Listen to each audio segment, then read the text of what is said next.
Pengacara Brigadir Yosua Huta Barat Kamarudin Simanjuntak dan mantan pengacara Barada Eliezer, Deoli Payumara, dilaporkan ke Baris Krim Polri dengan tuduhan menyebarkan informasi tidak benar.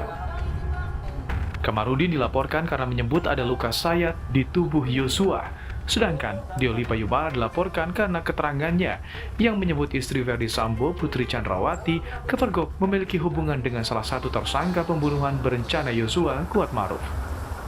Pelapor yakni advokat Zakiruddin Caniago yang jadi ketua umum Aliansi Advokat Anti Hoax. Supaya jangan sampai ini menjadi presiden buruk di kemudian hari kalau dibiarkan, seolah-olah apa yang disampaikan itu benar. Misal, satu contoh,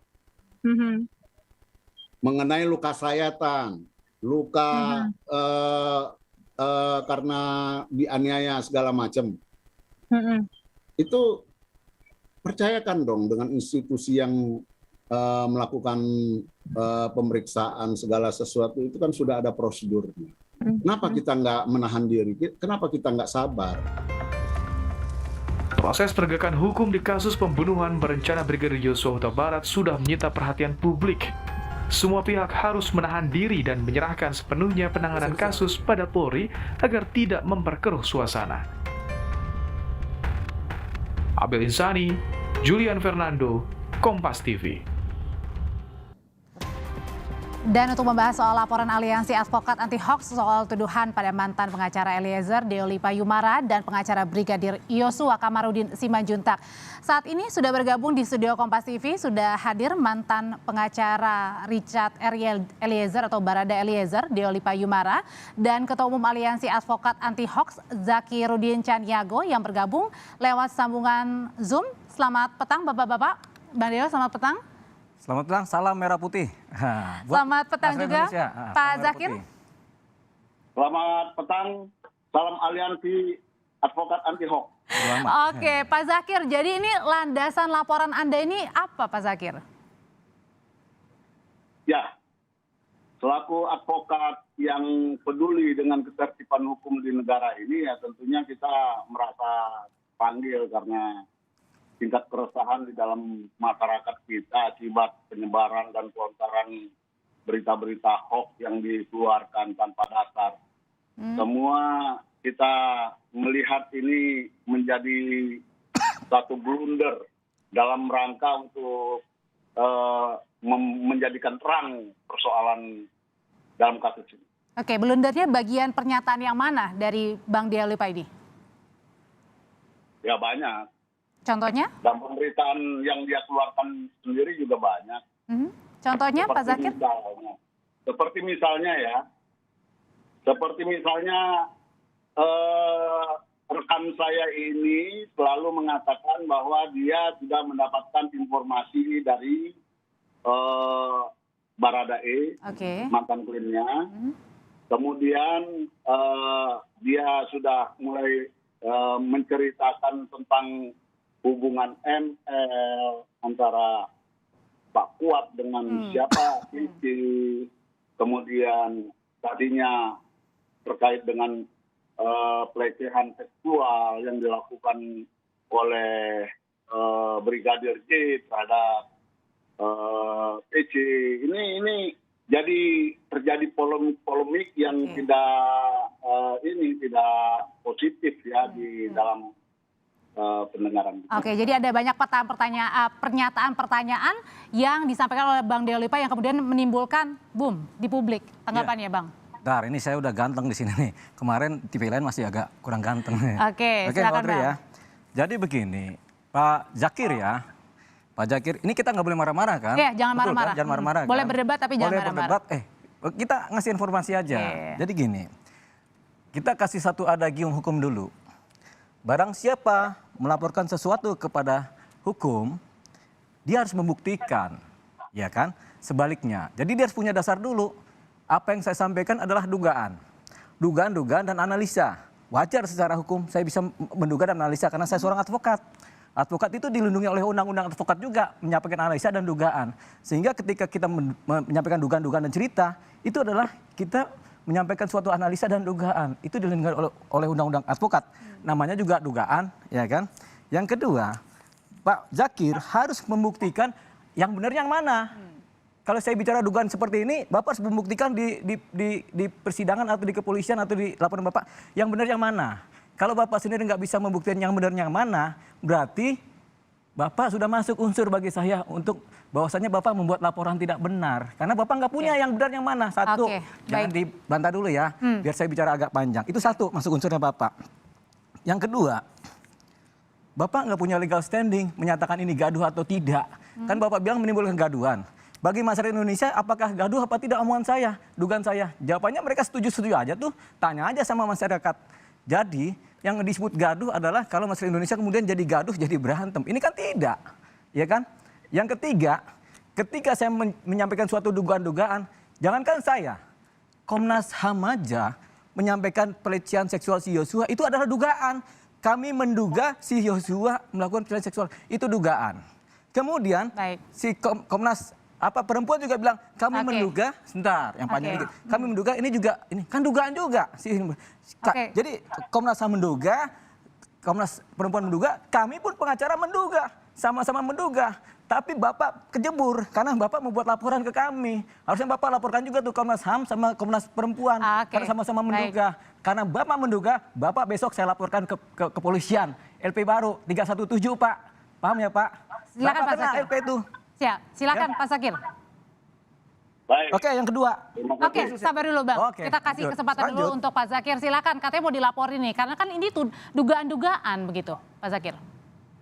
Silakan, mau melaporkan silakan, itu hak saudara. Bagi kami, apa yang menurut hemat kami perlu kami luruskan, kami akan lakukan sesuai dengan porsi kami. Kami tidak melaporkan misalnya Komnas HAM, tidak melaporkan si Anu, itu tidak ada kaitannya dengan kami. Kami hanya menjaga citra dan marwah daripada advokat itu sendiri, sesuai dengan ketentuan undang-undang dan kode etik advokat. Jadi kalau kami menyentuh ke yang lain itu malah tidak relevan. Oke. Adapun soal legal standing, kami ini mewakili masyarakat. Ya, masyarakat yang mengerti hukum, yang merasa resah dan banyak sekali yang akan bergabung dengan kami. Jadi jangan khawatir, kita akan banyak. Oke, jadi kata Pak Zakir bilang kalau tidak dilaporkan maka kemudian tuduhan itu akan dianggap benar, Bang Deo. Begini, yang namanya dugaan itu adalah interpretasi. Makanya begini, sebenarnya yang bikin gaduh itu kan bukan saya. Komnas HAM yang bikin gaduh. Dia menduga Eliezer melakukan pelecehan seksual kan kepada si putri kan. Padahal apakah bisa orang yang sudah meninggal kemudian dituduh melakukan pelecehan? Kan nggak bisa. Yosua maksudnya. Yosua. Sorry maaf itu Eliezer Yosua. Gitu. Jadi apakah bisa Komnas HAM kemudian menduga si ini orangnya udah meninggal loh. Oke. Ya. Bisa ada panjang dong.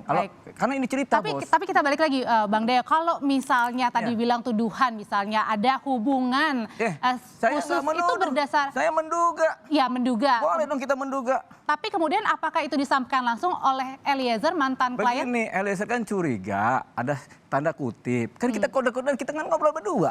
Dia curiga, kita juga ikut curiga. Nah kita curiga, oh jadi kami menduga. Sebagai pengacara, saya harus menganalisa ini. Nggak bisa saya diam-diam saja. Kenapa? Karena ini untuk kepentingan keadilan masyarakat. Bukan untuk diri saya sendiri. Dan sebagai advokat, saya dilindungi oleh undang-undang kalau saya menganalisa. Banyak orang menganalisa, nggak cuma saya, ada ribuan orang menganalisa macam-macam lagi. Di DPR, analisa lebih macam-macam. Duga-menduga. Saya juga duga-menduga. Tapi persoalannya adalah, Bapak sudah melaporkan saya. Suatu dugaan Bapak lapor saya. Kan jadi pidana kan? Akhirnya saya lapor balik, Bapak kunci Bapak kok kunci. Ya kan? Bapak harus membuktikan yang benar yang mana. Oke, kalau misalnya besok mau dilaporin nih, Pak Zakir. Ya, syukur alhamdulillah. Begitu. Kan begitu kata beliau. Suaranya agak echo ya, Oke, katanya hari Senin atau besok ini Pak Zakir justru mau dilaporkan balik nih atas tuduhan Ya itu pasal 317 memberikan laporan tidak benar. Oke. Karena Pak Zakir nggak bisa tahu yang benar yang mana dari cipta ini. Oke, silakan Pak Zakir Kecuali kalau Pak gitu. Zakir tahu, oh sebenarnya nggak melecehkan karena memang faktanya tidak melecehkan. Iya kan, si antar dua orang ini. Kan kalau ada faktanya nggak apa-apa. Ternyata Bapak nggak punya fakta. Bapak cuma bicara kebenaran untuk advokat. Oke. Jaga wibawa. Pak, saya Pak Ketua Umum baik. ini Asosiasi Advokat Indonesia. Baik, Bang Deo. Bukan, Asosiasi Pengacara Indonesia API. Saya ketua umumnya Pak. Paling bisa saya jaga etika Pak. Oke, Paham, saya Pak? kita ke Pak Zakir dulu. Pak Zakir, sudahkah punya buktinya, punya faktanya yang kemudian nanti dibawa kalau misalnya laporan ini diterima? Silakan. Kok silakan aja Pak. Faktanya Itu Pak. hak dia. Faktanya apa Pak? Yang melecehkan siapa Pak? Bisa jawab nggak Pak? Apa itu? Nah, Bapak cuma siapa itu? Bukti. Iya dong. Terlalu banyak buktinya. Gini Pak, bukti di mana yang Ya. terjadi sebenarnya seperti apa sehingga dugaan saya itu Bapak bisa bilang salah. Dari berita-berita yang Anda sampaikan, ya, dari berita-berita yang Anda Ya. lontarkan, Ya. itu sudah mengandung apa Anda punya dasar? Pak, dugaan Pak. Mengatakan bahwa Bapak, CC dengan Fuad itu sudah melakukan ML? Apa Anda jadi saksi pada saat Oke. Pak. Apakah Anda juga mengetahui bahwa Ya. Iya. FS itu sebagai Iya. LGBT, Iya. sebagai bisek, Iya. sebagai Oke, psikopat? kita balik ke Dari substansinya, mana? Pak Bagaimana? Zakir. Pak, jangan muter-muter Pak. Kembali ke substansi Pak. Kembali ke substansi Pak ya. Jangan muter-muter. Jangan muter-muter ya. Udah tua, Oke. malu kita sama umur. Oke, Pak Zakir. Tapi kemudian berarti Bapak sudah punya fakta-fakta ya. Kalau misalnya kan ini laporannya dan kemudian nanti ketika diterima sudah siap dengan fakta-fakta yang akan diungkapkan nanti oleh Pak Zakir ya. Siap sesuai dengan bukti yang kami miliki. Nah, buktinya apa, faktanya apa? Tahan dulu, sabar Pak Zakir, nanti usai jeda kami akan kembali lagi untuk Anda, Saudara.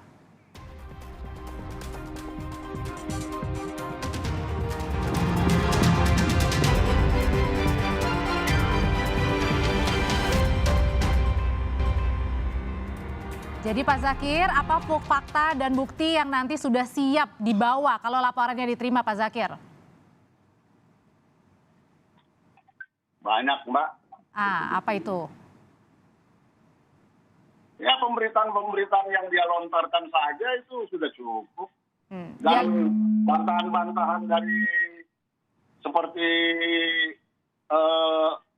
kuasa hukumnya Baradae yang baru juga menjelaskan bahwa nggak pernah cerita sama Mas Olive. Ya.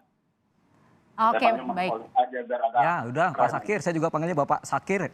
Daripada Oke. saya panggil Bapak Udin. Iya, mantap kan? Ini saya panggil Pak Sakir aja. Oke, tapi Sakir Udin. Pak Zakir dapat dipastikan ya kalau laporan ini betul-betul karena adanya keresahan dari Pak Zakir sendiri ya, bukan ada mungkin siapa yang membisik di belakangnya? Enggak lah, sangat merasa saya naik Grab saja, naik Grab. Kemarin kan kebetulan ganjil genap ya, saya coba naik Grab. Itu supir taksi, perempuan, sempat ngobrol sama saya sampai dia tahu kena klaim semacam ini. Baik. Luar biasa ini dampaknya. Oke, kalau misalnya Bang Delupa sendiri melihat Ya. ini adalah murni pelaporan atau justru mungkin ada siapa? Saya kan kalau ngobrol kan apa adanya, ya kan. Kalau saya nggak tahu, saya nggak tahu gitu kan. Nah, pertanyaan ini saya bilang saya nggak tahu Mbak, gitu kan, Mbak Audrey ya. Oke. Yang saya tahu, Mbak Audrey ini termasuk yang cantik ini sebagai ininya kan, ya kan. Oke, Sebagai balik lagi, presenter Bang. kan, gitu. Balik lagi, saya nggak tahu di belakangnya ada apa gitu kan. Ya kita kan nggak mau menduga-duga, makanya saya selalu apa adanya, apa yang saya dengar saya rekam, apa yang ini. Kalau memang cerita pertanyaan itu, ya memang saya nggak tahu apa di balik itu, ya kan. Baik-baik saja, saya juga sama Pak Zakir sebenarnya baik-baik aja. Pak Zakir lebih tua dari saya kali kan, makanya saya hormat Pak Zakir. Mohon maaf ya kalau udah salah, kan gitu. Oke, tapi kalau duga-menduga dan kemudian antara fitnah itu kan beda-beda tipis. Begini, kita advokat itu diberikan hak untuk menceritakan suatu keadaan dan dugaan. Keadaan kita bisa cerita, dugaan juga kita bisa cerita, termasuk analisa. Begitu. Jadi kalau ada... Mbak, kalau bicaranya soal Pak, dugaan, boleh saya bicara dulu Pak, jangan soal dipotong. dugaan, Pak, itu kami Pak, nggak akan maju Pak, melaporkan boleh saya Anda. bicara Pak, jangan dipotong. Oke, silakan satu-satu. Ya kan saya lagi bicara, Bapak bicara juga kan nggak saya potong Pak. Gimana sih Pak pengacara senior ini? Oke, Ya silakan. lupa lagi saya mau ngomong apa nih, udah nggak jadi deh. Lupa saya mau ngomong apa. Dikasih waktu Nah, lanjut. apa enggak, Oke, gitu. oke Pak Zakir, apa yang ingin disampaikan Pak? Ya, saya hanya menegaskan, apabila Mas Khalid tadi mengatakan bahwa dia dasarnya dugaan semacam itu dari memulai pemberitaan itu, kami tidak akan masuk ke dalam lingkaran persoalan semacam itu. Tapi karena berita-berita yang dia keluarkan nggak ada kata-kata dugaan, belakangan aja ini kata-kata ngeles Oke. Begini Pak. dugaan. Oke, jadi kalau menurut Pak Zakir sendiri ini nggak ada dugaan ya, melainkan langsung begitu Bang kata-katanya atau Begini, kalimatnya. Begini. Seolah-olah apa yang disampaikan inilah dia. Waduh, Gini. luar biasa ini. Udah di luar konteks. Silakan, Mbak Neo. Silakan. Pak, saya ini cuma bicara di satu media TV. Saya cerita dugaan-dugaan itu dan saksinya juga presenter juga harus juga dengar saya dugaan-dugaan itu. Kalau kemudian dia berentet-berentet menjadi suatu ini kan bukan urusan saya. Saya kan cuma menduga. Bapak dengerin dong pernyataan saya pertama di suatu TV itu pertama kali saya nyampaikan itu. Saya menduga, saya curiga, saya menduga, saya menganalisa. Itu kan cerita saya di TV. Ketika masuk kepada TikTok, kepada medsos, itu udah kerjaan mereka, bukan kerjaan saya. Wong saya, kenapa mereka potong kata dugaan saya? Bapak kan kemakan sama TikTok. TikTok kan menyebutkan, padahal tidak. Bapak lihat di TV pertama kali, kan saya cuma bicara satu TV, nggak kemana-mana. Di TV itu saya bicara, saya curiga, saya menduga, saya menganalisa, kan begitu. Itu ada pertama katanya udah dugaan. Makanya banyak juga media yang bilang itu dugaan, kan begitu kan. Tapi ada beberapa media juga langsung motong, namanya juga media massa. Oke, Ya tapi kan? kalau menurut Pak Zakir sendiri ini dugaan-dugaan atau ini merupakan fitnah karena beda-beda tipis? Sesuai dengan laporan kami ya sudah masuk fitnah. Ya. Ya. Karena? Sesuai dengan laporan kami sudah masuk fitnah. Karena? Itu menyerang kepentingan pribadi. Ini udah pembunuhan karakter. Semua sudah masuk. Jadi ini termasuk pembelanya siapa? Ya. Pembelanya si ini nih, Siapa, Bang? pembelanya Putri Malu sama Tuan Kuat ini kelihatannya Bapak ini kan. Oke, benarkah begitu? Ya kan Pak Zakir? dari katanya kan fitnah-fitnah kepada siapa? Kan Bapak nggak Oke. kena fitnah. Gimana tuh Pak Zakir? Nggak ada itu. Inilah orang yang suka menduga-duga kayak gitu. Ya. Yang suka menduga-duga itu yang kayak gini. Ya kan kita menduga. Soalnya Bapak kan kena fitnah kan harus ada yang difitnah dong Pak. Bapak kan bukan orang yang difitnah. Yang difitnah kan kalau misalnya ada fitnah kan tentunya si Kuat sama si Putri. Berarti Bapak pembelanya mereka nih tampak-tampaknya, kelihatan-kelihatannya. Nah, Bapak sekarang fitnah siapa? Boleh saya bicara? Yang difitnah siapa sekarang Pak? Saya mau tanya. Saya ngomong yang difitnah siapa Pak? Boleh saya bicara? Ya, Ya, boleh silakan. aja. Jadi, sejauh konteks perkara ini memang terkait ke hal-hal yang terkait dalam kasus ini. Tetapi nuansa keterangan yang dikeluarkan yang tanpa dasar menurut hemat kami itu justru merusak sistem daripada proses penyidikan yang berlangsung. Pidana itu harus mengungkap kebenaran material. Jangan dirusak dengan frame-frame yang semacam ini yang dapat justru merusak dan mengganggu proses penyidikan itu. Oke, jadi intinya adalah dugaan-dugaan itu justru dianggap merusak ya bagian-bagian yang sudah dilakukan penyidikan oleh polisi. Maksudnya gitu Pak Zakir? Ya, terkait, semua terkait. Yang Oke, terlibat siapa? sekarang kan banyak yang terlibat.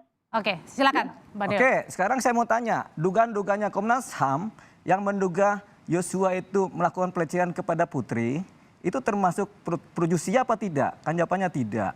Dugaan mereka termasuk juga bikin kegaduhan apa tidak? Itu satu. Yang kedua, Komnas Perempuan menduga Yosua melakukan pelecehan terhadap Putri Malu. Oke. Ya kan? Itu dugaan juga. Mereka menduga-duga loh, sama kayak saya menduga-duga, ya kan? Itu termasuk buat gaduh apa tidak? Jangan Bapak kemudian berat sebelah, ke mereka tidak, ke saya iya. Iya kan? Bapak ke saya menduga-duga Bapak salahkan, bikin gaduh harus sesuai dengan konteks dengan penyidikan. Padahal mereka nih si Komnas HAM sama Komnas Perempuan juga duga-duganya salah. Oke. Uang penyidik juga bilang nggak ada tuh pelecehan, tanya aja sama Kabarreskrim. Kabarreskrim bilang ketika ada Oke, pasal baik. 340 terjadi, kecil kemungkinan adanya pelecehan. Kan begitu, atau Oke, malah baik. tidak ada pelecehan. Nah ini yang Bapak laporkan nih, kalau Bapak mau lapor nggak cuma saya. Komnas HAM juga dilaporkan, Komnas Perempuan juga dilaporkan. Jangan cuma saya sama Pak Komarudin. Salah apa saya sama Pak Komarudin? Apalagi Pak Komarudin. Jangan sampai saya jadi pembelanya Pak Komarudin ya. Baik, silakan Pak Zakir.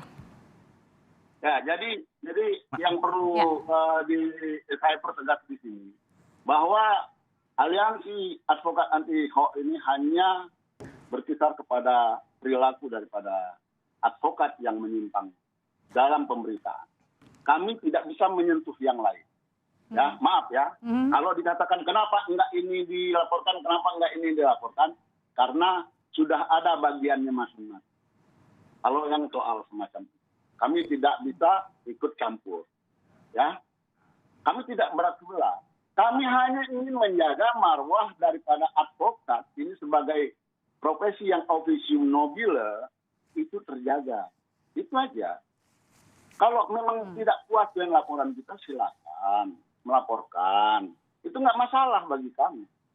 Kami melaporkan juga diterima oleh pihak kepolisian, tentunya bukan tanpa dasar tahu-tahu ujuk-ujuk datang langsung diterima. Enggak. Tapi mungkin kita gelar perkara.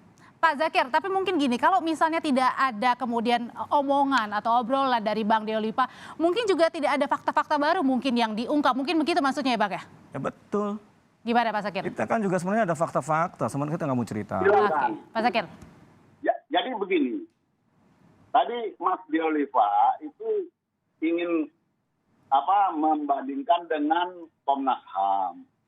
Itu Komnas HAM itu institusi dan perubahan-perubahan itu dari hasil penyelidikan mereka kemudian dituangkan dalam bentuk perubahan-perubahan, hasil perubahan itu diumumkan dan mereka punya tim.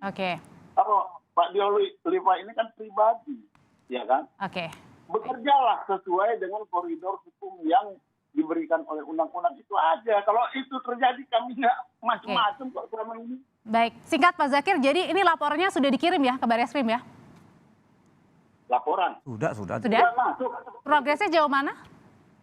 Ya. Progresnya sejauh mana untuk laporan ini? Tanggal 1. Kita sudah laporkan tanggal 1. Ya. Ini laporannya. Progresnya Pak Zakir?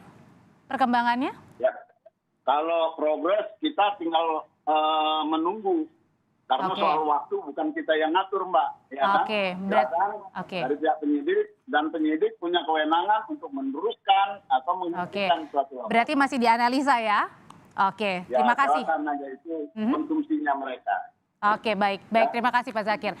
Bang Deo, jadi besok itu mau dilaporkan juga? Berencana untuk laporan balik jam? Melaporkan Pak Zakir atas dugaan membuat laporan tidak benar. Ya, karena setiap laporan, dia membuat laporan harus dibarengi dengan bukti-bukti yang sebenarnya. Kan dia cuma laporan terhadap saya sebagai dugaan. Saya menduga begini-begini dilaporkan. Terus yang benarnya bagaimana? Kan nggak ada yang benarnya, sampai sekarang belum ada yang benarnya bagaimana, kan belum ada. Apakah melecehkan atau tidak juga nggak ketahuan tuh yang benarnya bagaimana. Sehingga dia nggak punya pondasi untuk menyatakan yang itu. Itu baru saya. Belum Pak Komarudin. Bagaimana dia membuktikan cerita tentang disayat-sayat sementara kan forensik dia nggak punya. Singkat, Dia nggak punya. Singkat dan padat adalah besok saya laporkan beliau jam? Jam 11. Sebangun tidurnya saya pokoknya. Bangun tidur saya pagi berangkat. Siang saya berangkat. Begitu kan. Cuma saya kan suka bangun siang. Apalagi saya harus piara burung dulu sama ikan, sama kasih makan dulu. Setelah itu baru saya berangkat ke kantor polisi. Tentunya bawa cerita yang penuh dengan sukacita. Jadi nanti pembuktiannya akan ada di proses hukum. Terima kasih Bapak-Bapak yang sudah hadir secara langsung, mantan pengacara Barada Eliezer, Deo Lipa Yubara, dan juga Ketua Umum Aliansi Advokat Anti Hoax Zakirudin Caniago sudah berbagi di Kompas Petang. Salam merah putih. Salam merah putih bos masyarakat Indonesia. Advokat Anti Hoax. Ya.